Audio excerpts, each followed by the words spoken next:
breaking news here on Texans Today as the Texans' third cornerback on their roster. One of the guys that they signed at the start of free agency this year, Ronald Darby, has announced his retirement. We'll break down what this means for the Texans, who could possibly step up on this Texans roster, and some options if the Texans, if Nick Caserio don't feel comfortable with what they have, if they want to add another piece to this Texans roster. But I'm telling you this right now, this is why you hit that subscribe button. This is the #1 Texans channel here on YouTube for good reason. When breaking news happens, we bring you a video. We bring you what happens around this team 24/7, 365 days a year. So if you're a real one, if you've already hit that subscribe button, or if you're just hitting it now, go ahead and drop those H's down in the comments section. As going on my second video today, got to talk Ronald Darby because he announced he's retiring from the NFL. The Texans, like I said, signed Darby this offseason. Was supposed to be an outside corner that could help behind Stingley and Lassiter if one of those guys got injured or, if something happened to one of those guys. He was the next man up. He brought in that, veteran presence, that veteran leadership that the Texans were hoping to add into that secondary, somewhat like a CJ Gardner-Johnson that they added as well this offseason. But the big question is, what do the Texans do now? Do they feel comfortable with what they have in this secondary, or do they feel the need that they need to go add another player to this Texans safety room? As I take a look at the roster, the depth chart of this Texans secondary, and, behind Derek Stingley, Stingley Lassiter now, kind of thin, right? Elijah Hussey's not really going to play this year. He's a UDFA who's coming off injury. D'Angelo Ross, we've seen him. The Texans also signed Jaylin Smith, but he was believed to be more of a special teamer. That kind of leaves the third rounder, one of the surprise picks for the Houston Texans this year, in Jaylin Smith. So it's looking a little thin there. Personally, I think the Texans, I think it wouldn't hurt if they went out and signed another veteran in free agency, another corner to help bolster this secondary. But what say you? It's Chat Sports. It's not Jeremy Sports. So I want to hear from you in the comment section right now. Do the Texans need to Do the Texans need to add another cornerback? Give me a yes, give me a no. Either trade, free agency, or do you think we're good with what we have right now? This is going to be the pinned comment on today's video. So if you get it with the YouTube ad break here, all good. Scroll on down and give me your answer. As I kind of alluded to before, I do think this means the Texans should add another cornerback. Now, I've seen a lot of people already excited and already clamoring over the Texans rookie Jaylin Smith. And yes, he has looked good, for the Texans in rookie minicamp and OTA so far, but you can't really value anything off that. These guys are playing in, basketball shorts. But there are high hopes for the Texans cornerback that they drafted out of USC. Obviously, he already has that connection. His friends with Kalen Bullock. Hell, Bullock was at his draft party when he got selected by the Houston Texans. So maybe it was meant to be, and maybe he steps into that role. I was looking at, his stats and at his play over the past couple of years. He was mainly a guy that you played in the nickel, right? He's a slot guy until 2024, until his last season at USC, where he actually took a majority of his snaps at outside corner in the previous 2 years. 462 snaps and 360 snaps from the slot. In 2024, he only had 11 snaps from the slot,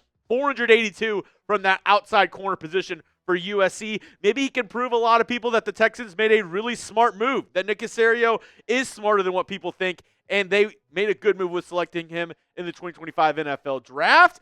Maybe that's the case, but I also think it wouldn't hurt for the Texans to just gauge their options and see what is available in free agency. Because, believe it or not, I know it's after the draft, but the free agent pool at corner is not too bad. So coming up in just a moment, I'm going to tell you the top free agents the Texans could look at if they want to replace a Ronald Darby, add a veteran presence in this locker room. Before I tell you about those guys, go ahead and check out our friends over at Fanatics. If you need a new lid this summer, they got you covered. They have the draft hats. They have every hat imaginable, but a lot of them are on sale, and they're going quickly. And once supplies run out, that's kind of what it is. So go check them out today, chatsports.com/Texans hats. Those hats will all be over on our friends at Fanatics. All you got to do, click this link, chatsports.com/Texans hats. That'll be in the comment section and description of today's video. Just make sure you use this link so Fanatics knows that we sent you. All right, first up, maybe the most notable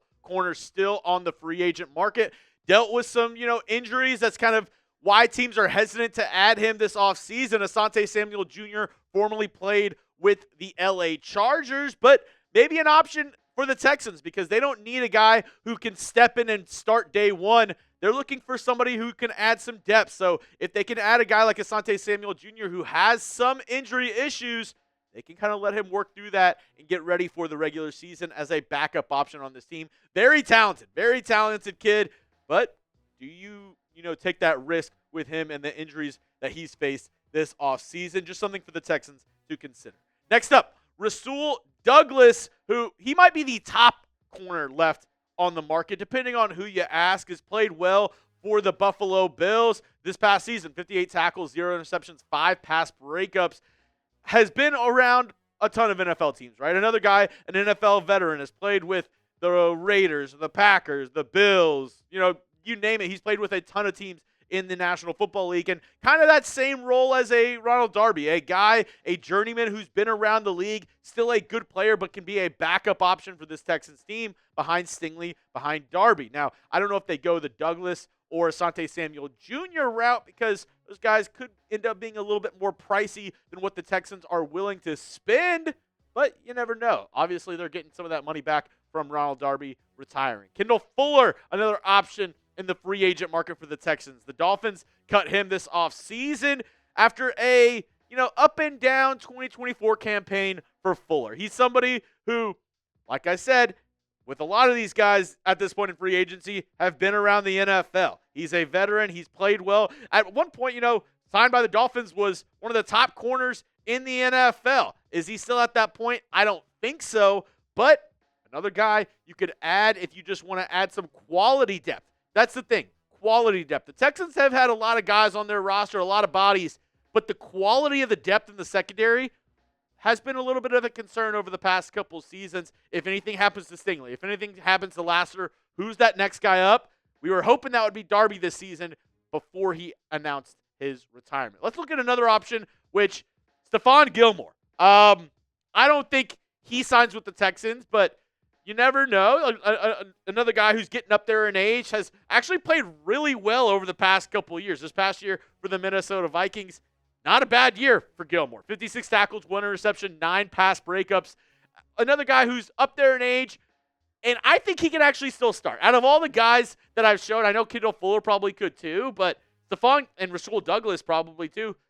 Stephon Gilmore could still start for a team in the NFL. Not for the Texans, but maybe for another team, and that's why I don't know if this is a good option for the Texans and Nick Caserio, but another high-profile name that is out there if they are looking. Let's look at Shaquille Griffin. 41 tackles, 2 interceptions, 6 pass breakups. Could the Texans bring in Griffin? And a guy who this past year, not too shabby, right? 2 interceptions, 6 pass breakups, and we're just looking for a guy who you can trust to be a backup. You're not looking for a guy who can, not even, give you something in special teams, but doesn't have to be a special teams ace. The Texans have drafted and signed guys specifically for that.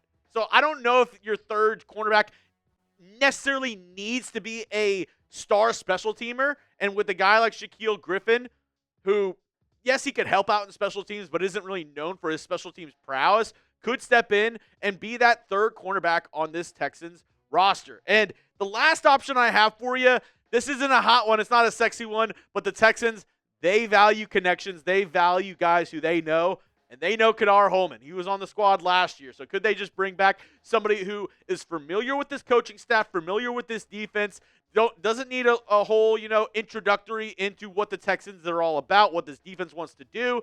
Could add somebody like Kadar Holman. He's not very not the most talented guy. I'll say that. Not the most talented guy. And part of the reason why the Texans made it a priority to go out and sign Ronald Darby near the start of free agency was because they didn't want to get in the same trap of relying on guys like a Kadar Holman to start, barring any injury. So I don't know if this is necessarily the best option for the Texans, but unfortunately, I think this one might be the most likely that Nick Caserio rolls with. That's all I have for you on today's show, folks. If you want to hit me up on Twitter, it's at Jeremy Chuggs. For the latest around the Houston Texans, my DMs are always open if you want to continue the conversation. And as always, made it to the end of the video. Why not go down and hit that subscribe button? We are the #1 Texans channel on YouTube for a good reason.